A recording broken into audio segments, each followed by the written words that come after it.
Salut, on se retrouve aujourd'hui pour une nouvelle vidéo et ça va être un bilan lecture. Alors le dernier que je vous ai fait, je vous avais parlé de toutes les lectures que j'avais fait entre janvier et quasiment la fin mai, en pensant que je n'allais pas lire d'autres livres en mai, mais finalement j'en ai lu un autre. Donc là je vais vous faire le bilan de ce que j'ai lu depuis fin mai jusque le mois de juillet.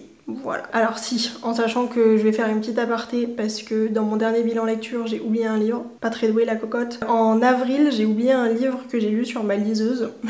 J'ai lu Un abri de fortune de Agnès Ledigue. Je l'ai lu vraiment quasiment après l'autre livre de Agnès Ledigue que j'ai lu également sur liseuse, donc La toute petite reine. Et il s'avère que donc dans La toute petite reine, on suit Capucine et Adrien. Donc de leur rencontre enfin globalement toute leur relation. Et dans Un abri de fortune, on retrouve Capucine et Adrien. Alors c'est pas vraiment une suite, mais en l'occurrence c'est presque un petit peu une suite, même si on les suit pas eux au final. On les suit dans un nouvel environnement. Donc il y a Capucine et Adrien qui ont je sais pas comment dire, c'est une ferme, enfin c'est une maison où ils peuvent accueillir des gens qui ont des problèmes, qui ont en tout cas besoin de se retrouver au contact de la nature. C'est une ferme où ils font de l'apiculture, où ils ont des animaux. Enfin en gros, l'idée c'est de se reconstruire au contact de la nature. J'ai bien aimé cette lecture, mais ça a clairement pas été un coup de cœur comme La toute petite reine. J'ai bien aimé, mais j'ai pas été non plus subjuguée entre guillemets, mais ça reste une très bonne lecture hein. C'est juste que voilà, c'était pas non plus incroyable, mais il y a quand même l'écriture d'Agnès Ledigue qui fait que ça te transporte quand même dans un autre...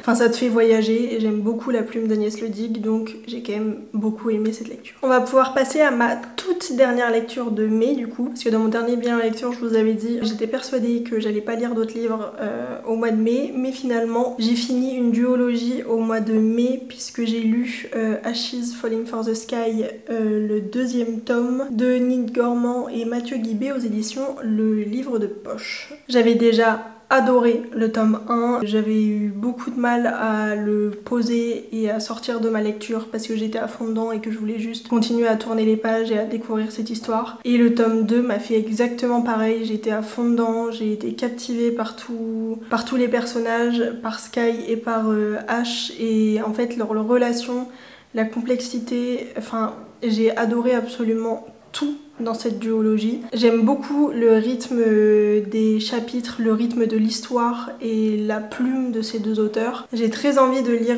Just Wanna Be Your Brother du coup, pour découvrir un petit peu plus l'histoire de Ash avec Zach. J'ai très envie de rester dans cet univers-là que j'ai adoré. J'aime aussi beaucoup le fait qu'il y ait une playlist parce que j'aime beaucoup lire en musique. Alors même sur les autres livres que j'ai lus où il n'y a pas de playlist, je mettais quand même une playlist pour me mettre dans l'ambiance. Mais vraiment j'aime beaucoup cette duologie, j'aime beaucoup la plume qui est fluide, qui est assez rapide, enfin c'est pas, les chapitres font pas 3 km, c'est vraiment très agréable à lire. Donc voilà, si jamais vous avez jamais découvert cette duologie et ces plumes, vraiment je vous conseille, c'est très facile à lire, c'est très mignon, on voit les personnages grandir, enfin en tout cas j'aime absolument tout dans cette duologie. Voilà. Ensuite au mois de juin, j'ai eu mon déménagement et compagnie, j'ai été préoccupée par tellement de choses que je n'ai lu qu'un livre. Ça reste un livre assez gros certes, mais ça reste un seul livre.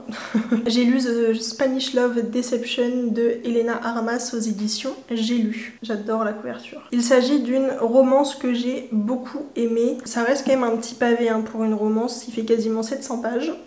J'ai adoré le rythme de l'histoire. On y suit Catalina, qui est une Espagnole qui vit et travaille aux États-Unis, et elle doit retourner en Espagne pour le mariage de sa sœur, et toute sa famille espagnole, ils sont tous un peu inquiets du fait qu'elle soit toute seule.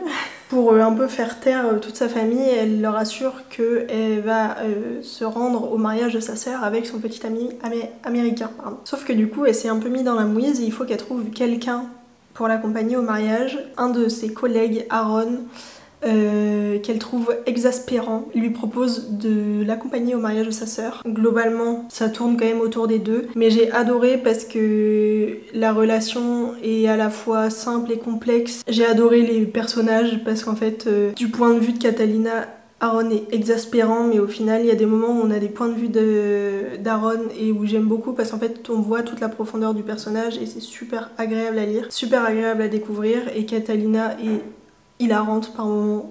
Pas de son fait, mais vraiment j'aime beaucoup, très très attachant les deux. J'ai adoré et vraiment toute la famille de Catalina est assez cocasse et je trouve ça très très drôle. C'était une lecture qui s'est fait super rapidement malgré l'épaisseur du pavé. Franchement j'ai adoré, c'était une lecture légère comme il me fallait pour mon mois de juin parce que j'avais tellement de trucs en tête qu'il me fallait pas une lecture compliquée. Et j'ai vraiment adoré ce livre. J'ai adoré l'écriture de Helena Armas. Alors je sais qu'il y en a d'autres de cette autrice qui sont, oui voilà, The American Roommate Experiment qui est disponible en librairie. Je tenterai le coup parce que j'ai beaucoup aimé la plume, j'ai aussi beaucoup aimé, oui comme je disais, le rythme de l'histoire parce que en fait ça se passe quand même sur pas mal de temps. En fait tu t'ennuies pas, t'as pas le temps de t'ennuyer, il se passe toujours quelque chose, donc j'ai adoré cette lecture. Et ensuite on va passer au mois de juillet où pour le coup j'ai beaucoup lu. Je me suis bien rattrapée. J'ai lu 6 livres, donc 3 en papier et 3 sur ma liseuse. J'ai commencé mon mois de juillet en lisant Twice in the Blue Moon de Christina Loren aux éditions Hugo Poche. Dans cette histoire, on suit Sam et Tate qui se rencontrent quand Tate est encore adolescente. Enfin adolescente, non, je crois qu'elle a 18 ans. Bon, elle rentre dans l'âge adulte, on va dire. Mais ils se rencontrent à Londres. Ils sont tous les deux américains, mais ils se rencontrent à Londres lors de vacances.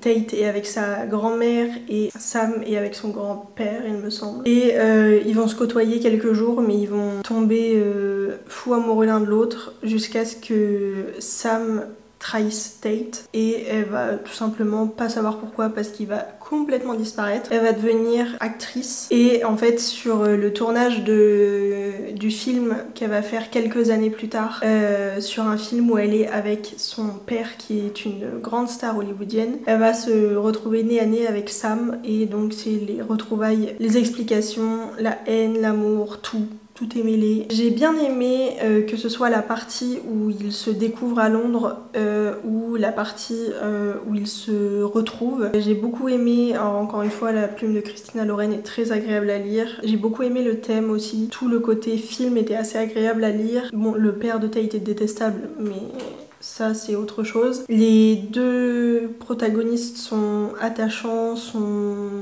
très profond et ce que j'aime bien aussi c'est que c'est pas juste une comédie romantique, c'est vraiment en fait il y a le truc de se dire mais merde pourquoi il l'a trahi comme ça et on le sait que après pas mal de pages et c'est agréable aussi de se dire au début je me suis attachée à lui puis quand j'ai appris ce qu'il a fait je me suis dit mais pourquoi et en fait quand il y a eu toute l'explication j'étais en mode ok genre c'est toujours le Sam que j'aimais bien au début. J'ai bien aimé aussi ce côté là de la romance où c'était pas juste tout beau tout rose, ils se retrouvent, j'ai tout oublié et voilà. Franchement très très très sympa à lire mais encore une fois j'aime beaucoup les livres de Christina Loren donc j'ai pas été spécialement étonnée d'adorer cette lecture. Ensuite le seul livre qui n'est pas une romance. J'ai enfin lu mon premier V.E. Schwab, j'ai lu le premier tome de Shade of Magic aux éditions PKJ. La couverture est absolument magnifique et je trouve que ça illustre très bien les deux personnages, donc Kel, le petit monsieur, et Lila. On est dans un univers où il y a 4 mondes parallèles et dans ces 4 mondes là il y a une ville exactement pareille qui s'appelle Londres mais pas tout à fait pareil parce que tous les mondes ont des univers très différents et des utilisations de la magie très différentes parce que du coup c'est une fantasy avec de la magie, d'où le Shades of Magic. Tout s'explique avec juste le Shades of Magic. En fait il y a plusieurs teintes de magie, donc il y a le monde blanc, le monde gris, le monde noir et le monde rouge. Et Kel est donc le dernier magicien à pouvoir se balader entre guillemets entre les mondes parce qu'il y a des passerelles bien précises entre les mondes. Mais il faut être magicien de sang pour pouvoir traverser les portails et Kel est le dernier à pouvoir le faire. Donc les différents mondes, il y a le noir où la magie noire a tout englouti, la magie blanche où il ne faut surtout pas utiliser la magie, on te tue quoi. Il y a le monde de Kel, donc c'est le monde rouge où il y a beaucoup de magie, on vit avec la magie, et le monde gris d'où vient Lila. et où pour le coup il n'y a absolument pas de magie, mais pas parce que les gens ne la pratiquent pas et ont interdiction de la pratiquer, c'est que juste il n'y en a pas. Et les deux énergumènes vont se rencontrer dans le Londres gris et il se trouve qu'ils vont faire un long voyage au travers des différents Londres et qu'il va se passer beaucoup de choses pour les deux. Au tout début, quand ils se sont pas du tout rencontrés, on les suit vraiment séparément et ça nous permet un peu de construire notre image des personnages, donc j'ai trouvé ça très appréciable. Et par contre, dès qu'ils se retrouvent et qu'ils partent sur leur aventure, il leur arrive tellement de trucs que je n'ai pas lâché le livre, j'étais à fond. C'était génial, l'écriture de V.E. Schwab est super intelligente parce que même s'il y a 4 mondes, elle prend pas des plombs pour nous décrire l'atmosphère. En fait, on vit le truc avec les personnages, du coup on comprend comment fonctionnent les différents mondes et je trouve ça archi agréable de pas avoir des descriptions qui font 4 paragraphes quoi. Alors oui, il y a des descriptions, mais en fait ce que j'ai beaucoup aimé c'est qu'il n'y a pas du tout de longueur et j'ai déjà lu des fantaisies qui sont longues à construire les mondes. On comprend au fur et à mesure en fait, on te sert pas tout sur un plateau, c'est quand tu vois comment évoluent les différents personnages, pas que Cal et Lila, hein. Quand on voit l'évolution des personnages, on comprend, ok, ce monde-là, c'est celui-ci, enfin voilà. Et j'ai hâte de continuer cette saga. Je me demande si c'est pas une trilogie. Et ce livre-ci fait partie d'un 24 heures Redaton qui arrive bientôt, donc un vlog lecture. Voilà, si vous voulez avoir mes réactions à chaud. Et ensuite, après...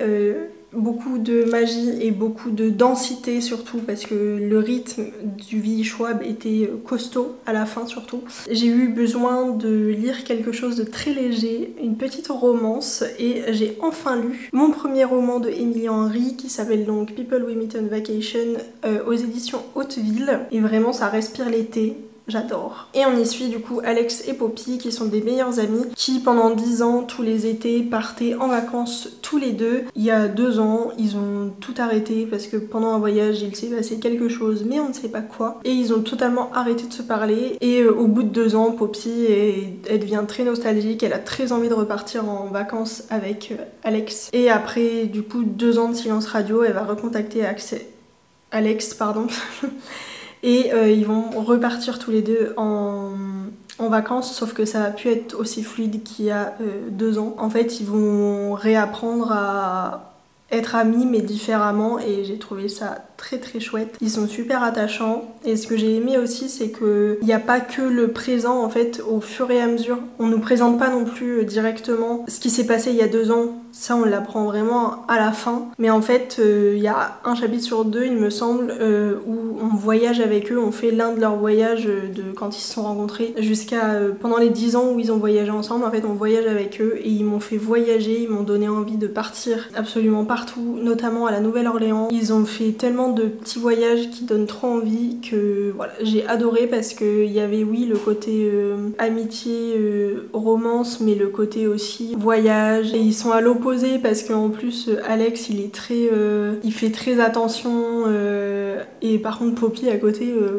ça fonce tout droit, elle s'inquiète même pas. En fait, je trouve qu'ils étaient très complémentaires, très attachants, très mignons et j'ai adoré cette lecture. J'ai beaucoup aimé la plume de Emily Henry et j'ai très envie d'en lire d'autres. J'ai vu hier ou ce matin, je ne sais plus, une vidéo d'une américaine qui a lu absolument tous les Emily Henry et c'était son dernier Emily Henry qu'elle lisait et ça a été celui qu'elle a le moins aimé. Donc j'avoue j'ai très envie de lire les autres parce que si j'ai déjà beaucoup aimé celui-là, je me demande ce que les autres pourraient donner. Et ensuite pour finir mon mois de juillet, j'ai tout simplement lu une trilogie. Dit comme ça t'as l'impression que j'ai lu des livres énormes mais c'était pas si énorme que ça. J'ai donc lu une trilogie de Jenny Han de The Summer I Turned Pretty, je sais plus exactement le nom de la saga, il me semble que c'est juste Summer.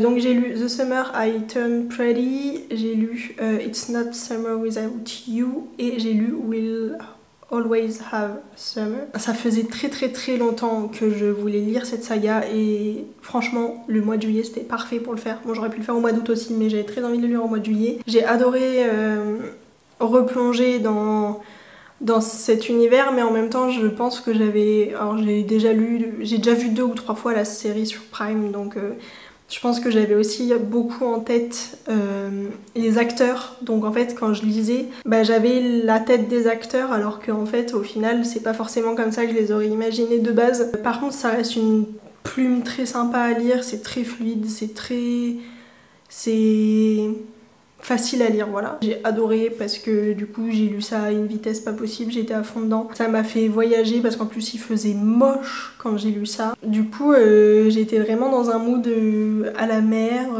avec les copains et tout et c'était très très chouette à lire. Par contre c'est pas non plus un coup de cœur dans le sens où oui il se passe des choses. Alors surtout le début du deuxième tome j'étais en pleurs. Si vous l'avez lu, vous savez. Je trouve que c'est très sympa à lire. J'aime bien aussi avoir l'évolution des personnages et tout.